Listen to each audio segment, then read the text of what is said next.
भारतीय न्यूज में आपका स्वागत है। मैं हूं शिखा।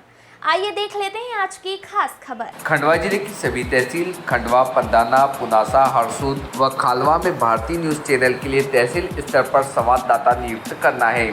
सिर्फ इच्छुक अनुभवी ही संपर्क करें। Mobile number 9425046807। कांग्रेस के प्रदेश अध्यक्ष जीतू पटवारी खंडवा में भारतीय जनता पार्टी और प्रदेश सरकार पर जमकर बरसे। उन्होंने बीजेपी की सरकार पर हमला करते हुए कहा कि यह सरकार कर्ज, क्राइम और करप्शन की सरकार है।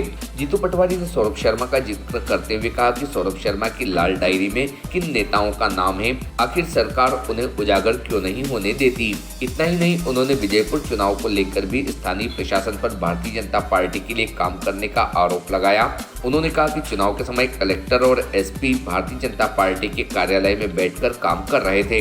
इतना ही नहीं, उन्होंने आरोप लगाते हुए कहा कि भाजपा कार्यकर्ता पुलिस की वर्दी पहनकर काम कर रहे हैं। बता दें कि कांग्रेस प्रदेश अध्यक्ष जीतू पटवारी इन दिनों प्रदेश के दौरे पर हैं। वह महू में होने वाली राहुल गांधी की जय बापू जय भीम जय संविधान यात्रा के लिए जन समर्थन जुटाना प्रदेश का दौरा कर रहे हैं। इसी सिलसिले में जीतू पटवारी आज खंडवा के दौरे पर थे, जहां उन्होंने कार्यकर्ता सम्मेलन में यह बात कही। कार्यकर्ता सम्मेलन के बाद मीडिया से बात करते समय उन्हें कुछ महिलाएं ज्ञापन देने पहुंची, जिन्होंने आरोप लगाया कि लाडली लक्ष्मी योजना में उनके नाम नहीं है या कार्ड दिए गए हैं। इसके बाद जीतू पटवारी ने मीडिया के माध्यम से प्रदेश की मुखिया मोहन यादव से कहा कि वह इन लाडली बहनों की फरियाद सुने। इस दौरान उनके साथ प्रदेश कांग्रेस के पूर्व अध्यक्ष अरुण यादव और विधायक सचिन यादव और विपिन वानखेड़े सहित वरिष्ठ कांग्रेसी जन मौजूद थे।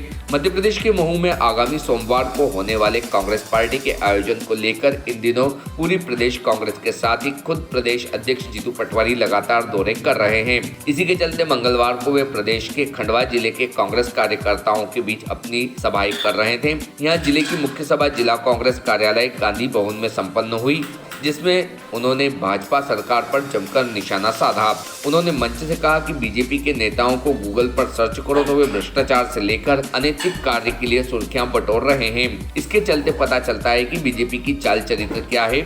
चुनाव के 1 साल बाद भी बीजेपी अपनी घोषणा पत्र का एक भी वादा पूरा नहीं कर पाई, जिसके लिए इन्हें सत्ता में बिठाया है। वह वादा भी ये पूरा नहीं कर पा रहे हैं। विधानसभा में हम लगातार आम जनता की आवाजें उठा रहे हैं। बीजेपी के राज में सौरभ शर्मा की 300 करोड़ रुपए की संपत्ति 3 एजेंसियों द्वारा पकड़ी गई, लेकिन एक भी गिरफ्तारी अभी तक नहीं हुई है। इस दौरान भ्रष्टाचार को लेकर उन्होंने बीजेपी पर तीखा हमला बोला। वहीं उन्होंने कांग्रेस पार्टी में नई गाइडलाइन की घोषणा की है, जिसके तहत उन्होंने कहा कि जो 30 वर्षों से अच्छा कार्य कर रहे हैं उन्हें पद दिए जाएंगे। मध्य प्रदेश कांग्रेस के प्रदेश अध्यक्ष जीतू पटवारी ने भाजपा पर तीखा हमला करते हुए उसे संविधान विरोधी बताया और कहा कि भाजपा के नेता संविधान का अपमान संसद में करते हैं और सड़कों पर उनके होर्डिंग लगाकर अपनी आस्था बताने से भी पीछे नहीं चूक रहे हैं। मध्य प्रदेश के मुख्यमंत्री मोहन यादव पर भी इस दौरान उन्होंने कटाक्ष करते हुए कहा कि यह लोग जनसुनवाई का भी मजाक बना रहे हैं। पहले सीएम हेल्पलाइन पर शिकायत करो और फिर जनसुनवाई में आवेदन दो। मध्य प्रदेश की भाजपा सरकार कर्ज में डूबी हुई है, विकास कार्य रुका हुआ है, आम जनता उनकी कार्यशैली से परेशान हो रही है। हम लगातार विधानसभा में आम जनता की आवाजें उठा रहे हैं। यह कर्ज, क्राइम और करप्शन की सरकार है।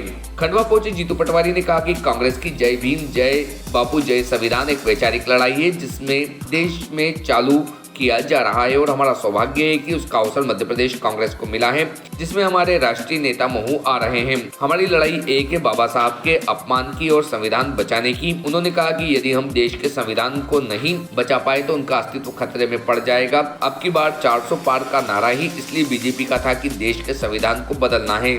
गृह मंत्री अमित शाह ने बाबा साहब का अपमान किया है, लेकिन उस पर देश के प्रधानमंत्री ने एक शब्द भी नहीं कहा। हमारी कांग्रेस पार्टी ने देश की आजादी में भी योगदान दिया है, देश की उन्नति में भी, और यह यदि संविधान बचाने में खून का आखिरी कतरा भी न्यौछावर करना पड़ा तो हम करेंगे।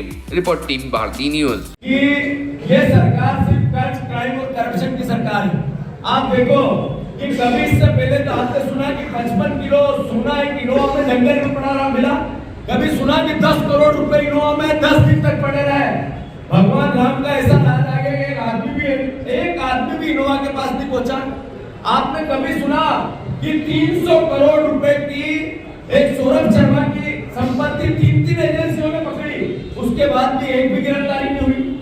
आपने कभी सुना उसके 1 महीने बाद सौरभ शर्मा का पता ही नहीं किसी को? आपने कभी सुना कि सौरभ शर्मा को किसको वो एक लाल डायरी थी जिससे वो पैसे भेजता था उड़ा के, वो नेताओं के नाम कहाँ है? ये भारतीय जनता पार्टी खुला करप्शन का जीता जागता उदाहरण बन गई।